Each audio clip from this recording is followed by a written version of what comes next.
आज बहुतांश मसीह में जो विश्वासी है, उनकी एक समस्या ऐसी है कि उन्हें ऐसा समझाया गया है, सिखाया गया है कि जब तुम्हें पवित्र आत्मा का बपतिस्मा मिलता है, तब आप अन्य भाषा में बात करो, ये ज़रूरी नहीं है। लेकिन और मैंने बहुत सारे बड़े-बड़े सेवक जन जो है, उनके मुँह से भी ये सुना है। लेकिन बाइबल हमें कुछ अलग ही बताती है।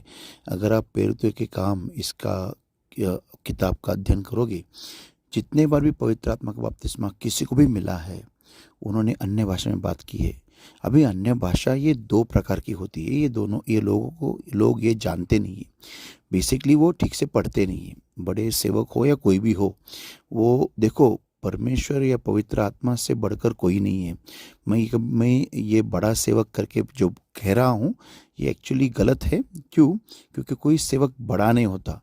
खुदा परमेश्वर प्रभु यीशु मसीह बड़ा है और उसके नीचे हम सब सेवक है, उसके नौकर है। कोई भी सेवक परमेश्वर से कभी बड़ा नहीं होता। तो हमारा परमेश्वर बड़ा है और हम सब उसके सेवक है। तो ये लोग जो कहते हैं ये गलत है। क्यों?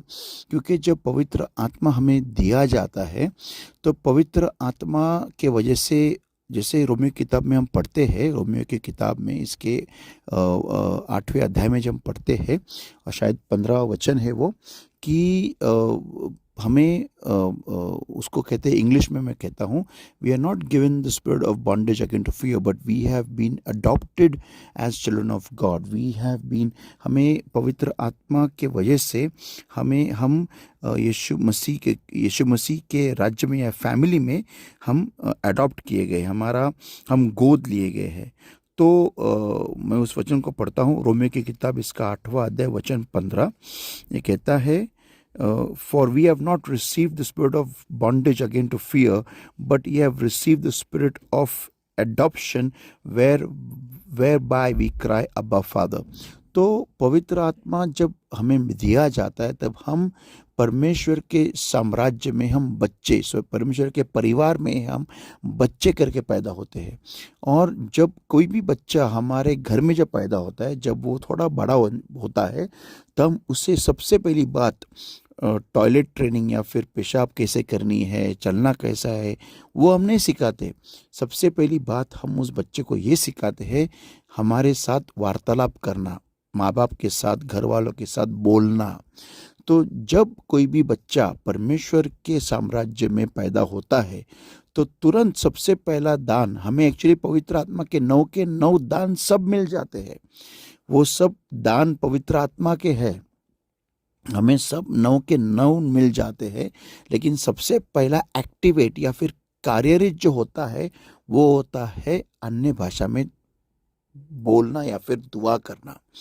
अभी अन्य भाषा में जब हम दुआ करते हैं, होता ही है कि हमें कुछ समझ में आता नहीं है।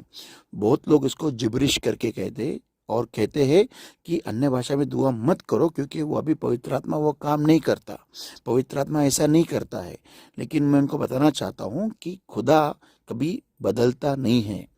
अगर खुदा बदलेगा तो फिर हम खुदा पे विश्वास या भरोसा रख ही नहीं सकते। खुदा कल, आज और आने वाले युगन युग के लिए हमेशा सेम ही है। तो प्रॉब्लम ये है कि क्यों ऐसा बोला जाता है, क्यों ऐसा सिखाया जाता है कि आप अगर पवित्र आत्मा से भरे हो तो अन्य भाषा में दुआ करोगे, ऐसा ज़रूरी नहीं है। ये ऐसा बोला क्यों जाता है? क्योंकि ये शॉर्टकट है। क्योंकि हम लोग आज आलसी हो गए हैं, हमें दुनियाई चीज़ों में बहुत ज़्यादा इंटरेस्ट है। देखो, पवित्र आत्मा हमें दिया गया है, यीशु मसीह ने उसके लिए कीमत दी है, और वो कीमत जो दी, वो बहुत ही खतरनाक कीमत दी है, बहुत ही खतरनाक कीमत दी है, बहुत ही खतरनाक, जो हम कोई नहीं दे सकते। जो छल से वो गया और उसके बाद में जो मृत्यु से गया और बाद में जी उठा, ये कोई नहीं कर सकता। लेकिन पवित्र आत्मा हमें दिया गया है, कलीसिया को दिया गया है, कलीसिया को दिया गया है, लेकिन एक विश्वासी को भी दिया गया है। लेकिन उस पवित्र आत्मा को अंदर ग्रहण करना, पवित्र आत्मा को पाने के लिए हमें कुछ करना पड़ता है। क्या करना पड़ता है, मैं अगले टीचिंग में बताऊंगा। Thank you. God bless you. This is Prophet and Pastor Alvin Ramteke from Tabernacle Ministry International. परमेश्वर में ऐसे ही बढ़ते रहो और उकाब के पंखों के न्याय आत्मा में ऊंची उड़ान भरो. Thank you.